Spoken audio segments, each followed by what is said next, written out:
ये बात अलग है कि भारत में एक समाज है जिन्हें तालिबान बहुत अच्छे लगते हैं। मैं चाहता हूं कि भारत सरकार उन्हें बिना वीजा के वहां भेज दे ताकि वो जो वुमेन जो जेंडर जस्टिस चाहिए था वो तालिबान उनकी माँ तालिबान की माँ देवबंद है, भाई पाकिस्तान है। और यहाँ पर तमाम जो लोग हैं ये आप उनको चचेरी मौसेरी बहनें कह लीजिए, जो यहाँ पर जो तालिबान के सपोर्टर्स हैं। और आपको तो मालूम है कि इस्लामिक कंट्रीज में या इस्लाम में चचेरे मौसेरे भाई बहन में शादियां मंजूर है। तो कहीं कहीं पे कहीं पे नहीं, कई जगहों पे लोगों ने तालिबान का झंडा उतारा और अफगानिस्तान का झंडा फहराया, लहराया। गोली भी चली साहब, जलालाबाद में गोली भी चली, कई जगह पे बहुत मुठभेड़ भी हुए इसके। आज हमारे साथ देश के जाने माने रक्षा विशेषज्ञ, सामरिक मामलों के एक्सपर्ट कर्नल आरएस सिंह साहब हैं। आज उनसे बातचीत करने का एक महत्वपूर्ण कारण यह है कि हाँ, देश भर में लगातार ये अफगानिस्तान में घटने वाली जो घटनाएं हैं और जिस तालिबान के बारे में हमने कभी सुना था कि वो रशियन फोर्सेस से लड़े थे और उसमें अमेरिका की बैकिंग थी, पाकिस्तान की आईएसआई की बैकिंग थी, तो हम 79 का जो तालिबान है वो 2021 में उसका क्या रूप बदला है, क्या रंग बदला है, क्या कोई इसमें बदलाव हुआ। और कल रात भारतीय समय के अनुसार कोई 11 बजे यूनाइटेड स्टेट के सबसे उम्रदराज प्रेसिडेंट ने अपने देश को संबोधित किया। और मैं समझता हूं कि सबसे ज्यादा झूठा, मक्कार, फ्रॉड और एक तरीके से कहें कि वो पूरा का पूरा जो उनका संबोधन था वो एक हारा हुआ, थका हुआ और समझौतावादी अमेरिका नजर आया। ये बुश का अमेरिका नजर नहीं आया, ये ट्रंप का अमेरिका नजर नहीं आया। तो हो सकता है उनकी कोई आंतरिक मामलात रहे हो और ये लग ही नहीं रहा था कि ये यूएस प्रेसिडेंट बोल रहा है। आज उनके भाषण के बाद हम ये देख रहे हैं कि तालिबान ने कुछ शहरों को कैप्चर किया है और ऐसे में रशिया की चुप्पी और अब अमेरिका का ये कहना कि यूनाइटेड किंगडम से बात करेंगे, फ्रांस से बात करेंगे, तो रशिया और चाइना की चुप्पी और भारत, तो इस तालिबान का जो वर्तमान स्वरूप है, जिसके तार भारत से जुड़े हैं, जिसकी आइडियोलॉजिकल बैकिंग भारत से मिलती है उन्हें, मैं इस सिलसिले में कर्नल आरएस सिंह साहब से कहूंगा कि इस पूरे मामलात को आप अंतर्राष्ट्रीय स्तर से बताएं और इसका भारत के लिए क्या फॉल आउट होने वाला है, भारत की सरकार को क्या करना चाहिए, भारत के समाज को क्या करना चाहिए। ये बात अलग है कि भारत में एक समाज है जिन्हें तालिबान बहुत अच्छे लगते हैं। मैं चाहता हूं कि भारत सरकार उन्हें बिना वीजा के वहां भेज दे ताकि वो जो वुमेन जो जेंडर जस्टिस चाहिए था वो तालिबान पूरी तरह देंगे उनको। कर्नल आरएस सिंह साहब, आप अपनी बात रखें और इस कॉम्प्लिकेट मामले को जिस तरीके से आप आसान भाषा में समझाते हैं देश के आम नागरिक को, बताएं सर। मुझे आमंत्रित करने के लिए बहुत धन्यवाद। देखिए, एक बात बता दूं कि अगर आप ये समझते हैं ये पूरी जो प्रक्रिया जो अभी तक हमने तालिबान के संदर्भ में अफगानिस्तान में देखी है, उसमें उसे मजहबी उसके साथ मजहब नहीं जुड़ा हुआ है, तो ये सबसे बड़ी भूल होगी शुरू से लेकर आज तक। और जब मैं शुरू से बात कर रहा हूं तो मैं 70-80 की दशक से बात कर रहा हूं, जब अफगानिस्तान के बैटलफील्ड्स में कोल्ड वॉर का जो ग्रैंड फिनाले जो है, जो आखिरी युद्ध जिसको कहते थे, हालांकि मैं नहीं मानता हूं कि वो आखिरी युद्ध था। जो लेफ्टिस्टियों का, वामपंथी जो शक्तियां थी, उनका वो चाइना की तरफ शिफ्ट कर गए। लेकिन इतना जरूर आपको कह सकता हूं कि देखिए, जब सोवियत यूनियन का इन्वेजन हुआ था, आक्रमण हुआ था अफगानिस्तान के ऊपर, तो उसका एक मकसद था रेजिम चेंज, यानी कि सत्ता परिवर्तन। जब अमेरिकन ने उसको इंटरवीन किया तो वो कोल्ड वॉर के, वो कम्युनिस्ट को हराना चाहते थे। कोल्ड वॉर के जो उस समय जो संदर्भ में और उस समय जो जिस तरह की दुश्मनी बनी हुई थी, वियतनाम का बदला भी लेना था। ब्रेज़नेस्की उस समय जिमी कार्टर के नेशनल सिक्योरिटी एडवाइजर थे। उन्होंने कहा, अपनी पुस्तक में उन्होंने लिखा है कि हमने इस तरीके से प्लॉटिंग की या इस तरह से शतरंज के चाल चले कि सोवियत यूनियन मजबूर हो गया अफगानिस्तान पे हमला के लिए। और हमने इस तरीके से, मैं जिमी कार्टर के पास गया और मैंने उनको कहा कि अब आपका सोवियत यूनियन का वियतनाम मैंने आपको तैयार करके दे दिया है। तो वो था कम्युनिज्म के खिलाफ। लेकिन उसके बाद जो हुआ, मुजाहिदीन, उसके बाद वो जो तालिबान का जो टेक ओवर हुआ या पाकिस्तान के द्वारा जो प्रायोजित टेक ओवर था, आज भी जो कुछ भी हो रहा है वो पाकिस्तान के द्वारा प्रायोजित है। इसलिए मुझे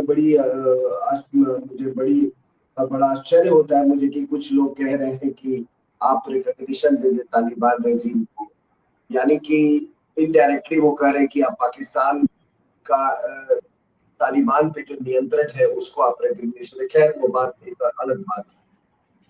तो अभी जो उस समय हुआ तालिबान का, या जो अभी जो हो रहा है, वो बिल्कुल वो केवल और केवल इसको हमारे संदर्भ में, मैं दुनिया के संदर्भ में नहीं कह रहा हूं, हमारे संदर्भ में इसको मजहबी चश्मे से देखना होगा।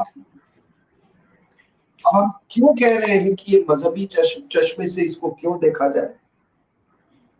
तो आप देखिए कि वहां पर कितने तरह के द्वंद्व चल रहे हैं। द्वंद्व कहिए, युद्ध चाहिए। इस्लाम वर्सेस ताजिक एथेनिसिटी। आपको याद होगा वो नॉर्दर्न अलायंस का वो जमाना पिछली बार, वो क्या था? जिहादी इस्लाम वर्सेस एथेनिसिटी। ताजिक, उज़्बेक सब एक साथ मिले हुए थे वो नॉर्दर्न अलायंस में। आज भी जो लोग ये समझते हैं कि इन इलाकों पे, यानी कि ताजिक और उज़्बेक वाले इलाकों पे बिल्कुल कोई रेजिस्टेंस नहीं हो रहा है, तो आपको बता दूं कि अहमद शाह मसूद के बेटे और दोस्तम फिर से अपने फोर्सेस को तैयार कर रहे हैं। करजाई रेजीम और घानी रेजीम ने उनको बिल्कुल एक तरह से गवर्नर वगैरह का पोजीशन देके उनको बिल्कुल बेअसर कर दिया था। लेकिन अभी आप देखिए वो रेजिस्टेंस जो है वो शुरू हो गया। तो इस्लाम वर्सेस ताजिक एथनिसिटी, इस्लाम वर्सेस उज़्बेक एथनिसिटी, और पश्तूनियत वर्सेस इस्लाम। इसमें कहीं इस्लाम भारी पड़ रहा है, पश्तूनों पे इस्लाम भारी पड़ रहा है। और इसका कारण ये है कि उनका जो आइडियोलॉजिकल जो सस्टेनेंस है, जो उनका जो ओवरले है ऊपर में जो मजहब का, वो उसके लिए नापाक पाकिस्तान और हिंदुस्तान का नापाक देवबंद उसके लिए जिम्मेदार है। आप समझ रहे हैं मेरी बात? जी। उनकी माँ, तालिबान की माँ देवबंद है, भाई पाकिस्तान है। और यहाँ पर तमाम जो लोग हैं, ये आप उनको चचेरी मौसेरी बहनें कह लीजिए, जो यहाँ पर जो तालिबान के सपोर्टर्स हैं। और आपको तो मालूम है कि इस्लामिक कंट्रीज में या इस्लाम में चचेरे मौसेरे भाई बहन में शादियां मंजूर है। तो ये तो बिल्कुल तालिबान को शौहर के रूप में यहाँ कुछ लोग देख रहे हैं। आपने मुझे टिप्पणी करने के लिए कहा, तो जो तमाम टेलीविजन चैनल्स पे जाता और उनके साथ बहस करता हूं, तो उनकी दिल की जो बात है वो जुबान पे तो आ जाती है, वो चाहे कितने भी चापलूस तरीके से बात करें। तो उनके नए शौहर है तालिबान, रिश्ता है, माँ है देवबंद, भाई है, अपना भाई है पाकिस्तानी है, चचेरे हैं। और थोड़ा इसको आगे अगर हम ले जाएं, तो ये देख लीजिए कि आप तो मालूम है कि पश्तूनों की उनकी प्रोक्लिविटीज क्या होती है, उनका शौक क्या होता है, उनका खास शौक क्या है। तो अगर खास शौक को अगर आप ले, तो ये जो लव ट्रायंगल है चाइना, पाकिस्तान और तालिबान में, ये लव ट्रायंगल तो ये ऑलरेडी स्थापित हो चुका है। आप मेरी बात समझ रहे हैं? जी जी जी जी, बिल्कुल बिल्कुल। उनका जो खास, मैं यहाँ का तो बोल दिया, इन्होंने तो अब इन्होंने अपना नया शौहर तालिबान चुन लिया है। इन्होंने सदाम हुसैन को पहले शौहर, मतलब सदाम हुसैन का मतलब सदाम फोर्सेस, फिर ये ओसामा बिन लादेन वो वाले फोर्सेस, उनको ये दामाद और ये शौहर चुनते रहते हैं हमारे यहाँ लोग। हमारे यहाँ तो आदत है इनकी। अब दूसरी बात है साहब कि देखिए ये हो क्या रहा है वहां पे, झंडों का युद्ध। 100 साल आजाद हुए, अमनुल्लाह रजीब के बाद करीब 102 साल हो गए आजाद हुए, 18 बार झंडे बदले साहब। अभी तालिबान में और अफगान फोर्सेस में, तालिबान और अफगान फोर्सेस में बहुत अंतर है। मैंने जब बात किया ना राष्ट्र वर्सेस इस्लाम वर्सेस ताजिक, तो मैंने ताजिक राष्ट्र की बात की। मैंने जब कहा इस्लाम वर्सेस उज़्बेक, तो मैंने उज़्बेक नेशन यानी राष्ट्र की बात की। मैंने इस्लाम वर्सेस पश्तून का ये बोला, तो मैंने पश्तून राष्ट्र के बारे में बात की। तो अभी जो जंग चल रही है, जो युद्ध चल रही है वहां पे, वो है पुराने, पुराना कह रहा हूँ, माफ कीजिएगा, जो अफगानिस्तान का जो ऑफिशियल फ्लैग है उसके बीच में और तालिबान के बीच में। अब ये झंडों की लड़ाई क्या है साहब? झंडे की लड़ाई ये है कि तालिबान का आपने देखा होगा कि वो सफेद उनका झंडा है, कहते प्योरिटी ऑफ इस्लाम है, और उस पर वो शहादत का कुछ ये बना हुआ है। और जो अफगानिस्तान का झंडा है उसमें आपने देखेंगे पहले ब्लैक कलर है, फिर लाल रंग है, काला रंग, फिर लाल रंग और हरा रंग। काला रंग जो है अफगानिस्तान के झंडे का, वह सूचित करता है वो अंधकार वाला समय, वो पीरियड जबकि इनका फॉरेन पॉलिसी बाहर से डिक्टेट होती है। ये सही बात है कि अफगानिस्तान कॉलोनाइज नहीं हुआ था, लेकिन 1883 के बाद अफगानिस्तान जो है एक प्रोटेक्टोरेट था ब्रिटेन का। तो वो काला जो वर्टिकल, 3 वर्टिकल से जो काला पोर्शन जो इसी चीज को दिखाता है कि उनको अपने विदेश नीति बनाने की आजादी मिली थी, वो काले प्रभाव से वो निकल गए थे। लाल जो है वो रेजिस्टेंस का है कि भाई उन्होंने जो जद्दोजहद की उसका है, और हरा जो है वो इस्लामिक प्रोग्रेस को दर्शाता है।